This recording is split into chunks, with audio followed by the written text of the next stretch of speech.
We're here live at Denver, Colorado at the ISTE Conference. I'm here with Katie. Katie, how are you today? What is going on at SMART today? Wow, there is so much going on, Jeffrey. Really glad to be here. Thanks for visiting the booth today.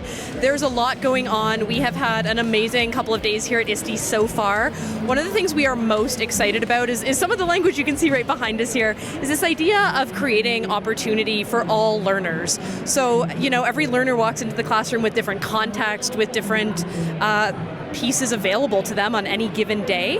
And one of the things that we are really passionate about in our technology is making sure that it serves every single one of those learners, no matter where they're at in their life, no matter where they're at that day, and that we're helping to save teachers time while doing that. There's a ton of complexities in the classroom, so we're excited to be sharing a lot of things here this week that are helping to make teachers' days just a little bit easier. Well, now you just said two things that are right up my alley as a middle school teacher, saving me time and making sure that I can make an impact on all of my students. Yes. Of course, the question I have to ask, how are you doing it?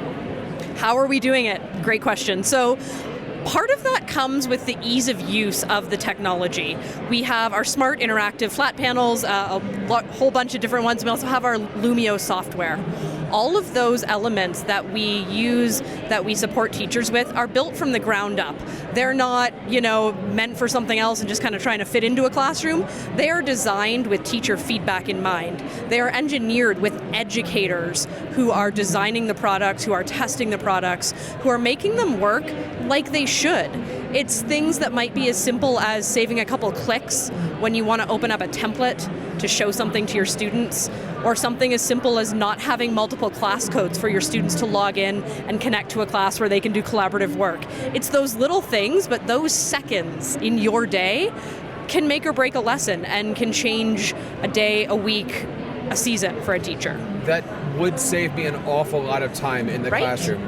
Now, you had mentioned, of course, that you're doing this alongside with teachers. What is it like working with teachers, and how powerful has that feedback been? Oh, it's absolutely critical in everything that we do. So whether there are SMART or Lumio ambassador communities, whether that's the many, many, many former educators that are employed at SMART, there's lots of us that have come from a classroom background that are consistently talking to teachers all the time to bring in that feedback. Having that firsthand experience of what is really going on in your classroom every day, how can we support that? How can we change your workflow? What's different for you now than it was, say 5 years ago before COVID? And what do you need out of your technology to make sure that you are having that impact on your students? That feedback, those continual conversations are vital in everything that we do. So we're here in Denver, where 13,000 educators are all coming together to figure out how they can best support their students. What is the feedback you're getting here at the conference? We have got a ton of great feedback in these last couple of days. Again, that ease of use, people being able to just walk up to our technology, touch it, use it, go, oh yeah, this works exactly like I should, which seems like it should be a given, but isn't always the case, right? On the Lumio side, I was talking to an educator just this morning who said to me, and it almost brings tears to my eyes, because she said, I would not still be teaching if I didn't have Lumio. That's what it's all about. Powerful. Yeah. I want to get back a little bit here and talk about that inclusion. Yeah. We have students who have language barriers. We have students that have needs where they're not allowed to approach things like a smart board. Yeah. What can I do as a teacher to support them? Yeah. So there's a lot of different ways that our technology can help students interact regardless of sort of where they're at and maybe what language skills they have in the classroom, including being able to connect to a collaborative workspace from their own device, whether that's a device they have available to them, a device a peer or an aide might be using, being able to do simple things like just add an image on that device that's going to go up to the board, that's going to allow them to express themselves, maybe in a nonverbal way, maybe with some words. Maybe they're shy, maybe they, just don't want to speak up.